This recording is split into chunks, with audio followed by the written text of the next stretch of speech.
Good evening. I'm Jackie Kemp, and this is Broadcasting Scotland at 7. Ukraine update, day 575. At least 2 people were killed in the biggest Russian strike on Ukraine since the 15th of August. The massive Russian attack hit at least 6 cities across Ukraine and wounded at least 21. The attack, carried out in the International Day of Peace, coincided with the United Nations General Assembly summit in New York, where Ukrainian President Volodymyr Zelensky had delivered a speech and presented a Ukrainian peace formula. General Valery Zaluzhny said that Russian missiles were launched in several waves from 10 Russian warplanes, and that Ukrainian air defenses shot down 36 out of 43 missiles launched. A Ukrainian intelligence source has claimed that Ukraine's security service and navy struck the Sake air base in Russian-occupied Crimea overnight, inflicting serious damage. On Wednesday, Poland said it will no longer arm Ukraine and instead focus on defense, as the two allies clashed over grain exports from Ukraine. Polish government spokesperson Piotr Muller said today that Poland will only be carrying out previously agreed supplies of ammunition and armaments, including those resulting from the contracts.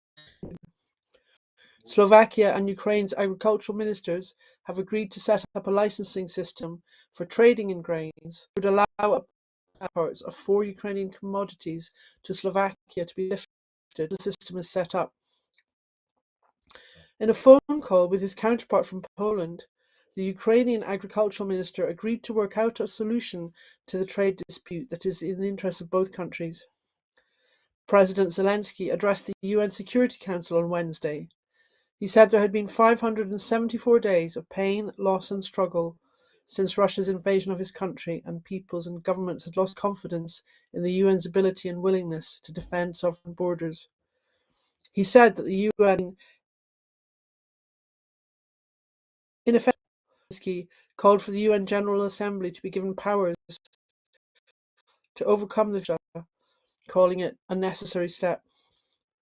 Speaking at the UN Security Council, Russia's Foreign Minister Sergei Lavrov accused the West of selectively turning to UN norms and principles on a case-by-case basis based on their parochial geopolitical needs.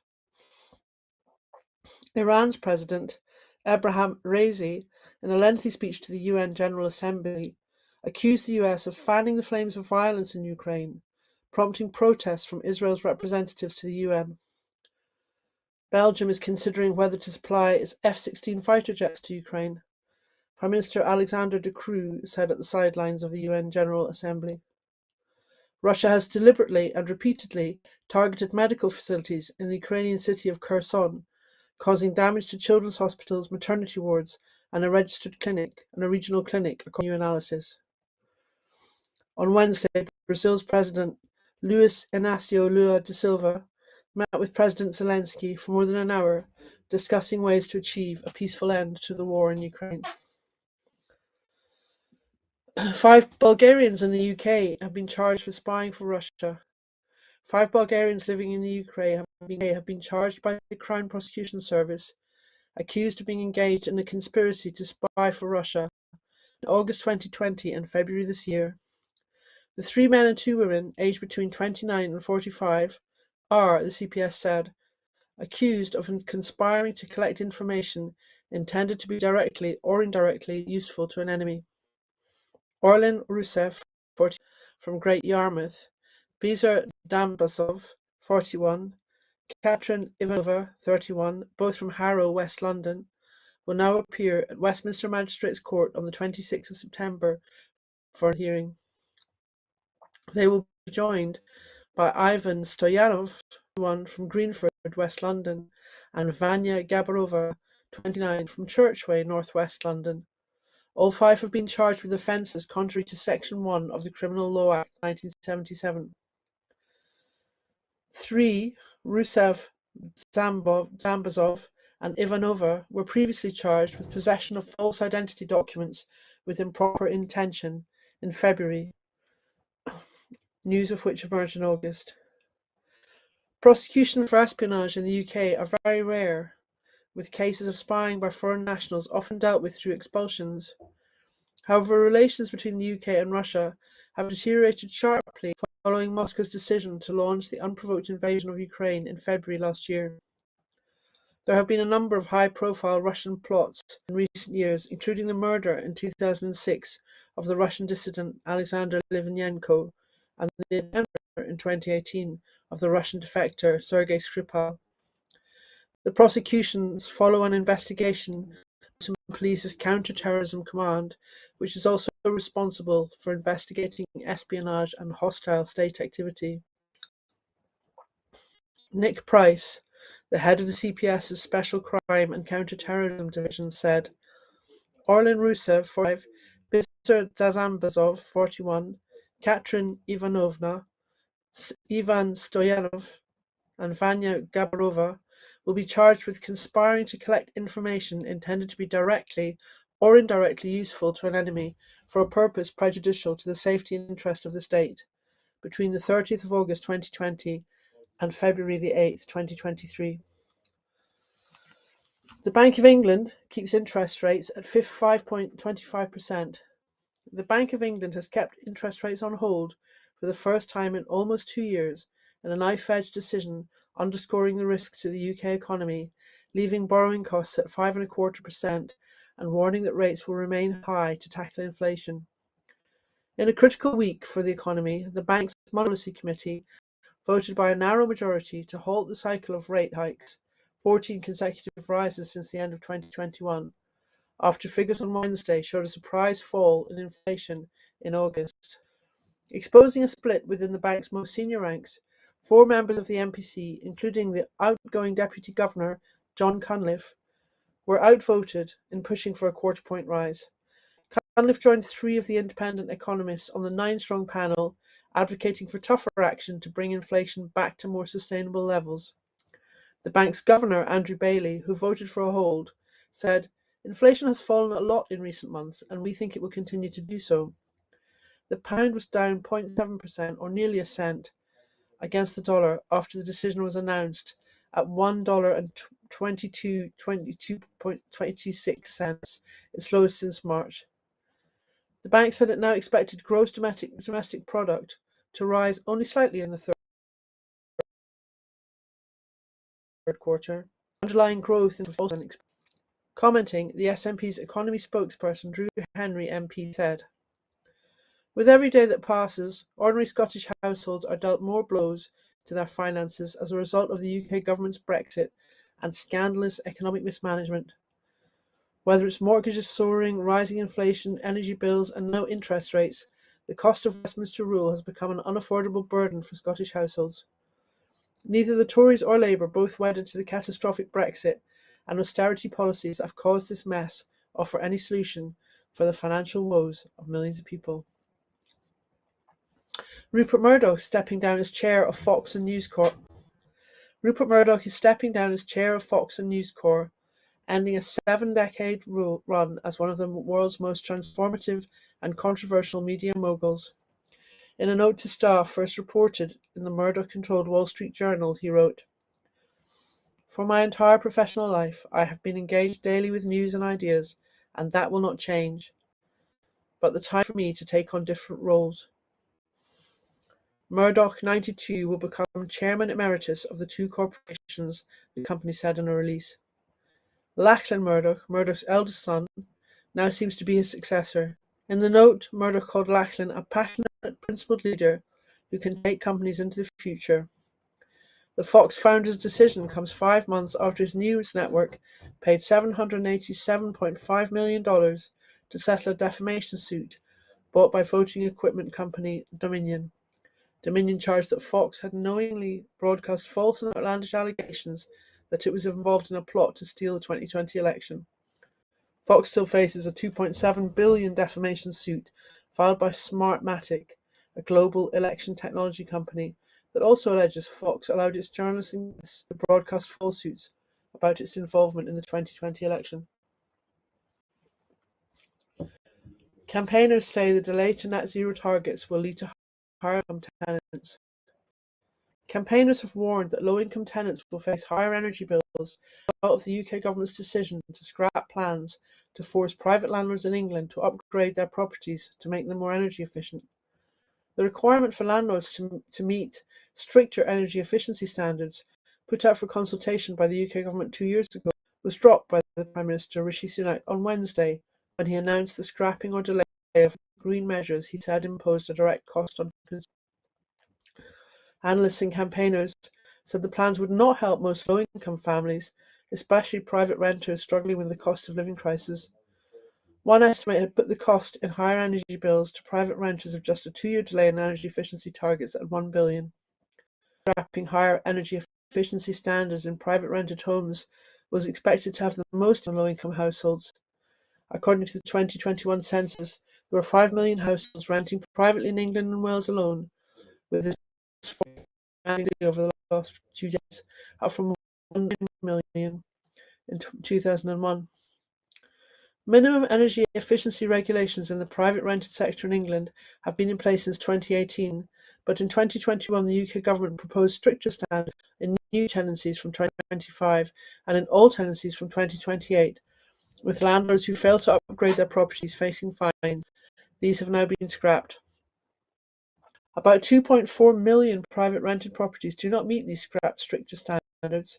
Nearly a quarter of homes are classified as non-decent homes. 1% reported as house damp. Around a quarter of private renters live in poverty. Pierre Moriarty, the chief executive of Citizens Advice, said net zero policies are a key part of the solution to the living crisis. The government's decision to roll on these policies will protect renters, leaving millions of tenants in the country facing needlessly high bills through the winters ahead. Rochelle Earwacker, senior economist at Joseph Rowntree Foundation, said, relaxing the regulations on energy-efficient homes is ill-advised and ill-considered.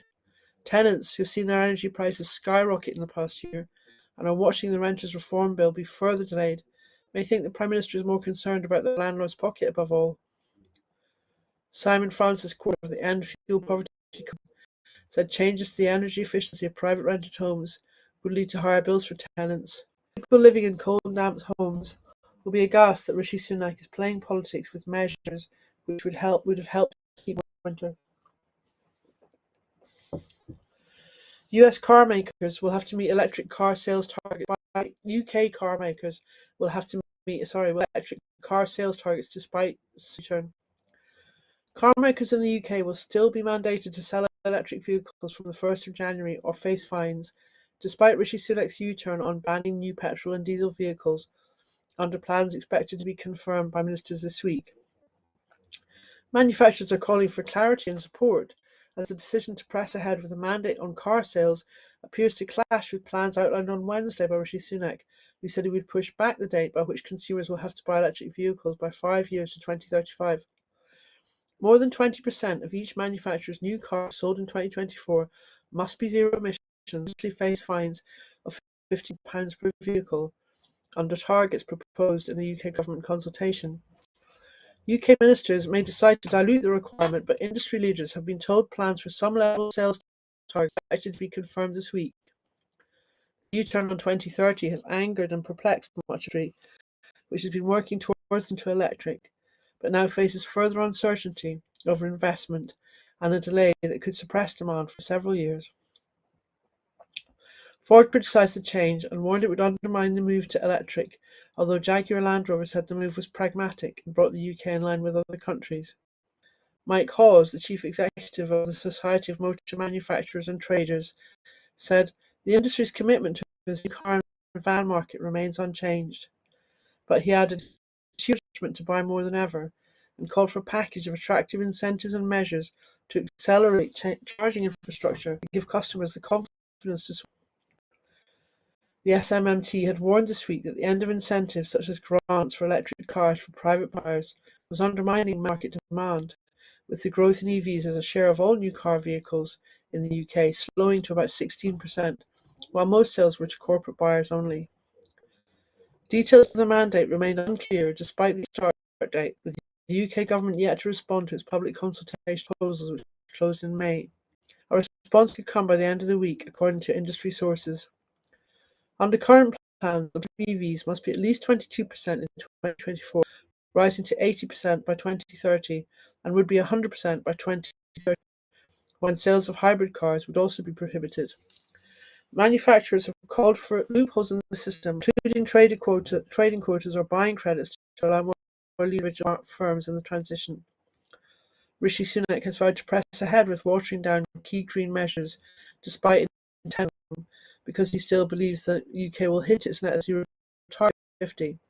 The Prime Minister defended defying the recommendations of the Climate Change Committee and said absolute confidence and belief the country was on track to meet its end goal. Although the goal is really to reduce emissions as quickly as possible. The Swedish government backlash after slashing the climate budget. The Swedish government is facing a huge backlash, including no confidence votes against its climate minister after slashing the country's climate budget, while admitting that it will dramatically increase carbon dioxide.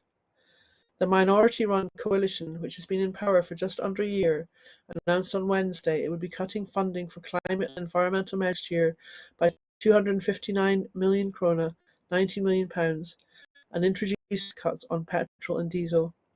While long-term emissions are expected to decrease by 2045, the government is now expected to miss its 2030 transport targets. By its own estimates, it will increase by 5.9 million to 9.8 million tonnes of CO2 equivalents by 2030 as a consequence of decisions made between July 2020 to July 2023. The move has drawn comparison to the UK, where Rishi Sunak this week also attracted condemnation after putting a significant turn on the government's climate commitments by pushing back the deadline for selling new petrol and diesel cars and the phasing out of gas boilers. Since Elisabeth Svantesson, the Swedish finance minister, made the announcement, the government has faced heavy criticism from including from those within the religion, according to media reports. Some commentators have suggested it could pull apart Prime Minister Ulf Kristersson's coalition between his own party, the moderates, Christian Democrats and Liberals, dependent on the support of the far-right Sweden Democrats. Richard Norden, climate and energy spokesman for the opposition Centre Party, condemned the climate cuts, which he said were unprecedented. Along with other parties, he said he would do what it to stop the budget and presented the government with an ultimatum. He said if it did not deliver a climate action plan before Christmas, they would issue the Liberal climate and energy minister, Romina Pourmokhtari, with a motion of no confidence. Pourmokhtari. Swedish climate law required the government to reduce emissions, he said, and he planned to hold Kristersson's government accountable. Many blame the influence of the Sweden Democrats, which has members who have denied the climate crisis, for the moderates' shift in priorities. Fridays for Future, the youth climate movement started by Swedish activist Greta Thunberg, and a big betrayal, inviting people to join Friday's national climate strike in protest. Iran approved a stricter hijab bill. Iran's parliament has approved a controversial new bill under which women face up to 10 years in prison if they continue to defy the country's mandatory hijab rules, as well as harsher penalties on women defying the strict dress code. The draft law also intends to identify those who promote nudity or indecency or mock the rules in a virtual or non-virtual space. UN human rights experts have described it as tantamount to gender apartheid, with the intention of suppressing women into total submission. By approving this bill, the Islamic Republic's parliament has put a massive lock on the bodies of Iranian women. Iran was already an open prison of Iran, but now they've extended the brutality with which they will crack down on women by giving serious powers to those implementing it on the streets, said the Iranian human rights lawyer Hossein Raisi. The Judiciary's Mizan News Agency reported that the bill to support the family by promoting the culture of chastity and hijab was put to vote with 152 in favour, 4 against, and abstentions. It will apply for an initial 3-year trial period. The bill will require final approval from Iran's Guardian Council, the powerful body that vets legislation and oversees elections. It comprises 12 men and is headed by a recently re-elected 90s cleric Ahmad Janati, who's been its chair since 1988. Repeated violators of the strict dress code, those with more than 4 violations, and those who dress inappropriately will face up to 10 years in prison. It also specifies that women who wear revealing or tight clothing or show a part of their body lower than the neck or higher than the ankles or higher than the forearms will face tough punishment.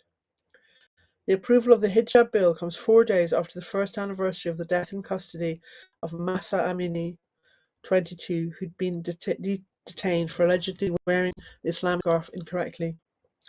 According to human rights, security forces have detained dozens of protesters across the country this week, a year after hundreds were killed in protest of Masa death on September the 16th, 2022. President Biden announces $600 million for free COVID-19 tests.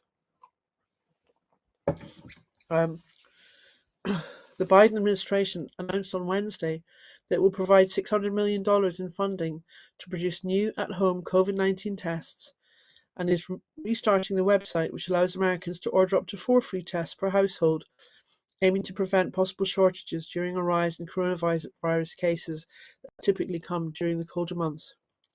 The Department of Health and Human Services said orders could be placed at covidtests.gov from 25th September and that no tests would be delivered for free by the United States Postal Service. 12 manufacturers that employ hundreds of people in 7 states, from California to Maryland, have been awarded funding and will produce 200 million over-the-counter tests to replenish federal stockpiles for government use, in addition to producing enough tests to meet demand for tests ordered online, the department said. The new effort is meant to guard against supply chain issues that sparked some shortages of at-home COVID tests that were made overseas during past surges in coronavirus cases. It also shows Joe Biden's political awareness as he seeks re-election next year, linking the record of his administration in leading the US through the worst of the pandemic while also preparing for the persistence of the COVID virus in the coming winter. The SNP report that there's a disconnect between the unelected House of Lords and Scotland. Scotland's peers would struggle to be less representative of contemporary Scotland, according to a new analysis carried out by the SNP's Scotland Constitutional Affairs spokesperson Tommy Shepherd, MP. The report, Their Scottish Lordships, How the House of Lords Fails to Represent Scotland, reveals the stark disconnect between Scotland's representatives in the upper chamber and the population of Scotland as a whole. The report identified 78 members of the House of Lords who Shepherd says could be regarded as Scotland's peers. It includes those members of the Lords with a Scottish connection, either because they themselves have spent most of their active life in Scotland or because they have a Scottish title. The majority of these Lords are privately educated men over the age of 65, and all are opposed to independence. According to the report, only 22% of these peers are women, 68% are aged 65 or over, with only former Scottish Conservative leader Baroness Ruth Davidson aged under 45. The Conservatives hold 10% of Scotland's seats in the Commons, but account for 31% of Scotland's peers. The Liberal Democrats 7% of Scotland's seats in the House of Commons, but 10% of the peers in the Lords. Meanwhile, Labour holds only 1% of Scotland's 59 Commons seats, only one, which is 2%, yet the party accounts for 32% of Scotland's peers. The report also identified 17 peers among the 78. According to the analysis, the total expense bill of Scotland's 78 peers between September 21 and September 22 was $2,342,142. 7 Scottish peers have together claimed $7,800,000 of expenses for attending the House of Lords in a year, despite not speaking in the chamber or asking a single written question. Commenting, Hunt said, "The report makes grim reading. It provides further evidence that the House of Lords fails at every level to give any semblance of representation or respect to the views, character and aspirations of the Scottish people. Over 2.3 million was claimed in expenses and allowance by Scotland's peers, despite some doing nothing in a year. The fact that this happened during a cost of living crisis shows just how dire the situation has become." ScotGov Onshore Wind Development Initiative. An initiative to position Scotland as a European hub for the recycling and repurposing of wind turbine blades is included in a deal by the Scottish Government and industry. The commitment to establish at least one specialist facility by 2030 forms part of the onshore wind sector deal signed today at the Scottish Renewables Onshore Wind Conference in Edinburgh. The deal lays out how the government and industry will work together to harness the full potential of onshore wind, to communities, boost the economy and reduce carbon emissions. Disposing of decommissioned turbine blades is an increasing challenge, and the sector's commitment to open a treatment plant with government support will provide an environmentally friendly solution, create jobs, and place Scotland at the forefront of the global technology. The deal also includes a Scottish Government aim to determine applications for larger new wind farms within a year when no public inquiry is required and 2 years with an inquiry. This would reduce the average determination time by 50% and will be achieved by streamlining processes while improving the format of applications. Further commitments will enhance training and resources while agreeing clear guidelines to ensure responsible development, enabling positive outcomes for climate and nature. Also in the deal, industry commits to creating apprenticeships, training opportunities and skilled jobs in Scotland for the lifetime of the deal. Companies will engage with communities at the earliest possible opportunity to agree a community benefits package that meets or exceeds the Scottish Government's good practice principles. This could include investment in low-carbon heating in local homes and energy efficiency improvements. Partners will work together to produce coordinated and resourced plans for transport by road of wind turbine components. A commitment to support supply chain to reuse and refurbish parts to create a circular economy. Energy Secretary Neil said, "This deal is a practical example of government and industry working closely together to reinforce our shared commitment to reaching net zero. By benefiting communities, we are ensuring the rewards of our onshore wind revolution are shared by all. This helps meet our programme for government commitments and to create a green and growing economy with fairness at its heart." Thank you. So that's it for this evening. But before I go, I just want to remind you that at Broadcasting Scotland, we depend on the generosity of our supporters. So for everyone who's donated and to everyone who's signed up to make a regular monthly, thank you very much. Our programmes will always be free to view. However, if you can afford £5 a month, please consider becoming a Broadcasting Scotland supporter. Our need to reach our 30,000 target to pay our bills is still pressing. However, the generosity of our supporters has given us a little more. We've now raised over £17,500 and we're able to continue making programmes for the next few weeks, but our needs to raise the remaining £12,500 is still really urgent. Good night and thank you for watching.